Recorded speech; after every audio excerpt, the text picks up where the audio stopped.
President, veterans, active service members, families, welcome. For many Americans, Memorial Day is a welcome respite from work, an extra day to spend at the beach or finish errands. But we must never forget that it is foremost an occasion to reflect, to remember, and to honor the brave men and women who have fought and died for us.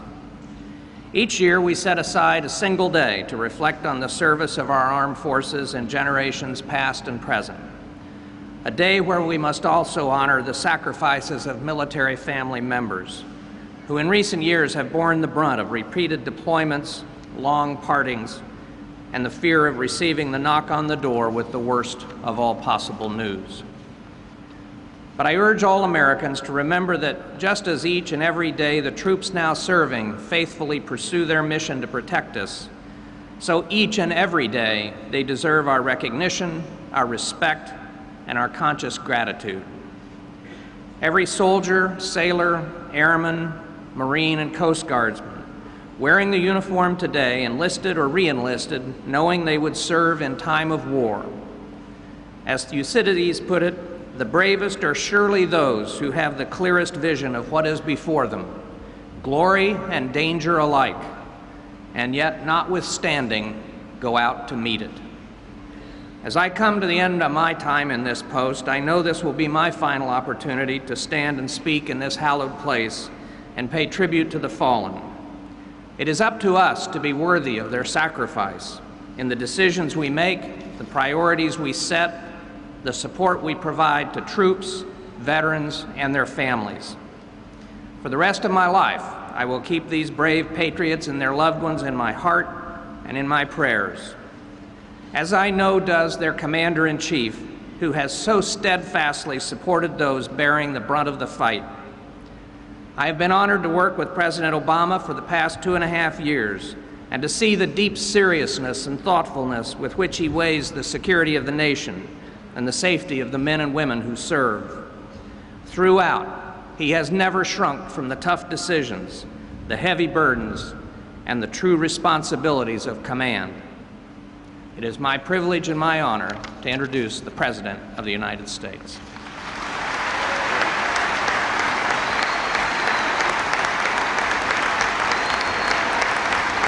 Thank you.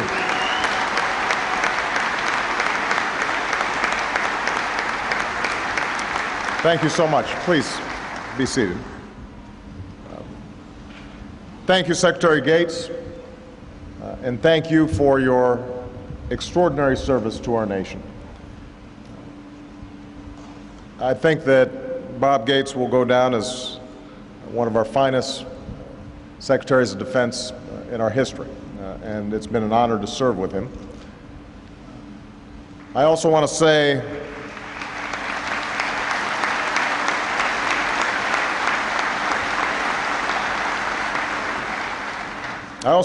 a word about Admiral Mullen on a day when we are announcing his successor as Chairman of the Joint Chiefs of Staff, and as he looks forward to a well-deserved retirement later this year.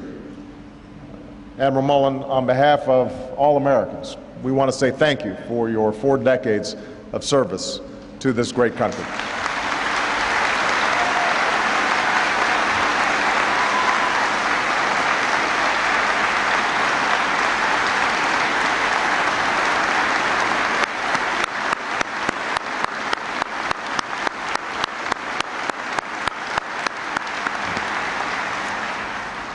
We want to thank Deborah Mullen as well for her extraordinary service.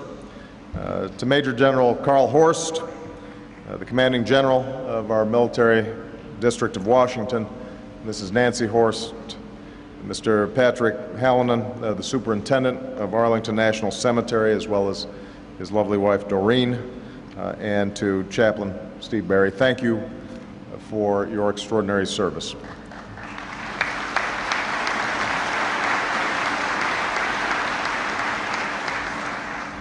It is a great privilege to return here to our national sanctuary, this most hallowed ground, to commemorate Memorial Day with all of you, with Americans who've come to pay their respects with members of our military and their families, with veterans whose service we will never forget and always honor, and with Gold Star families whose loved ones rest all around us in eternal peace.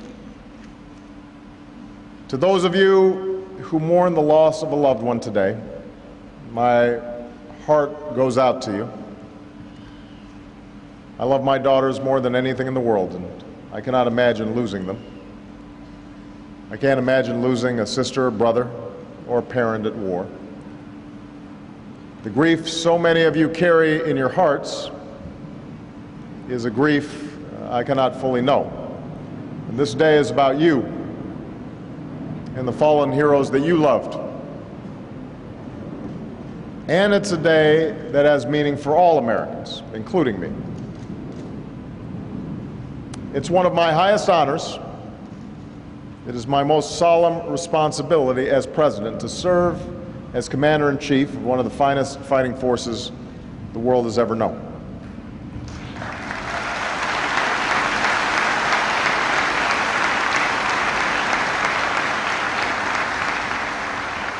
And it's a responsibility that carries a special weight on this day, that carries a special weight each time I meet with our Gold Star families and I see the pride in their eyes, but also the tears of pain that will never fully go away. Each time I sit down at my desk and sign a condolence letter to the family of the fallen, sometimes a family will write me back and tell me about their daughter or son that they've lost, or a friend will write me a letter about what their battle buddy meant to them. I received one such letter from an Army veteran named Paul Tarbox after I visited Arlington a couple of years ago. Paul saw a photograph of me walking through Section 60, where the heroes who fell in Iraq and Afghanistan lay, by a headstone marking the final resting place of Staff Sergeant Joe Phaneuf. Joe, he told me, was a friend of his, one of the best men he'd ever known, the kind of guy who could have the entire barracks in laughter, who was always there to lend a hand, from being a volunteer coach to helping build a playground. It was a moving letter, and Paul closed it with a few words about the hallowed cemetery where we are gathered here today. He wrote, "The venerable warriors that slumber there knew full well the risks that are associated with military service and felt pride in defending our democracy. The true lesson of Arlington," he continued, "is that each headstone is that of a patriot. Each headstone shares a story. Thank you for letting me share with you the story about my friend Joe." Staff Sergeant Joe Phaneuf was a patriot, like all the venerable warriors who lay here and across this country and around the globe. Each of them adds honor to what it means to be a soldier, sailor, airman, Marine, and Coast Guardsman. Each is a link in an unbroken chain that stretches back to the earliest days of our republic. And on this day, we memorialize them all. We memorialize our first patriots, blacksmiths and farmers, slaves and freedmen, who never knew the independence they won with their lives. We memorialize the armies of men and women disguised as men, black and white, who fell in apple orchards and cornfields in a war that saved our Union. We memorialize those who gave their lives on the battlefields of our times, from Normandy to Manila, Incheon to Khe Sanh, Baghdad to Helmand, and in jungles, deserts, and city streets around the world. What bonds this chain together across the generations, this chain of honor and sacrifice, is not only a common cause. Our country's cause but also a spirit captured in a book of Isaiah. A familiar verse mailed to me by the Gold Star parents of Second Lieutenant Mike McGahan. When I heard the voice of the Lord saying, "Whom shall I send? And who will go for us?" And I said, "Here I am. Send me." That's what we memorialize today. That spirit that says, "Send me, no matter the mission. Send me, no matter the risk. Send me, no matter how great the sacrifice I am called to make." The patriots we memorialize today sacrificed not only all they had, but all they would ever know. They gave of themselves until they had nothing more to give. It's natural when we lose someone we care about to ask why it had to be them. Why my son? Why my sister? Why my friend? Why not me? These are questions that cannot be answered by us. But on this day, we remember that it is on our behalf that they gave our lives. They gave their lives. We remember that it is their courage, their unselfishness, their devotion to duty that has sustained this country through all its trials and will sustain us through all the trials to come. We remember that the blessings we enjoy as Americans came at a dear cost, that our very presence here today as free people in a free society bears testimony to their enduring legacy. Our nation owes a debt to its fallen heroes that we can never fully repay. But we can honor their sacrifice, and we must. We must honor it in our own lives by holding their memories close to our hearts and heeding the example they set.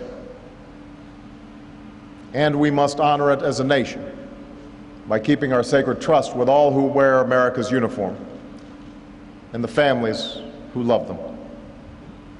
By never giving up the search for those who've gone missing under our country's flag or are held as prisoners of war. By serving our patriots as well as they serve us from the moment they enter the military to the moment they leave it, to the moment they are laid to rest. That is how we can honor the sacrifice of those we've lost. That is our obligation to Americans' guardians. Guardians like Travis Minian, the son of a Marine. Travis aspired to follow in his father's footsteps and was accepted by the USS Naval Academy. His roommate at the Academy was Brendan Looney, a star athlete and born leader from a military family just like Travis. And the two quickly became best friends, like brothers, Brendan said. After graduation, they deployed.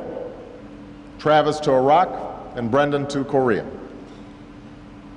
On April 29, 2007, while fighting to rescue his fellow Marines from danger, Travis was killed by a sniper. Brendan did what he had to do. He kept going. He poured himself into his SEAL training and dedicated it to the friend that he missed.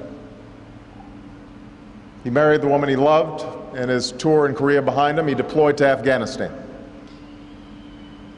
On September 21st of last year, Brendan gave his own life, along with 8 others, in a helicopter crash. Heartbroken, yet filled with pride.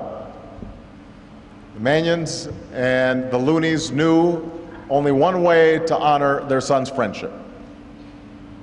They moved Travis from his cemetery in Pennsylvania and buried them side by side here at Arlington.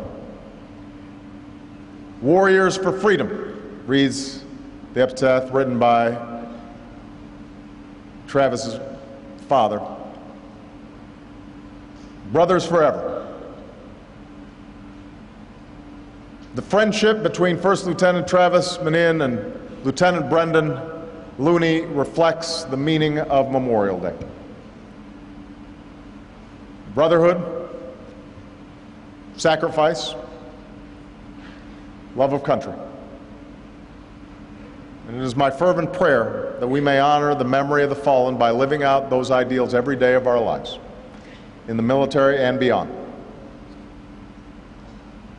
May God bless the souls of the venerable warriors we've lost and the country for which they died.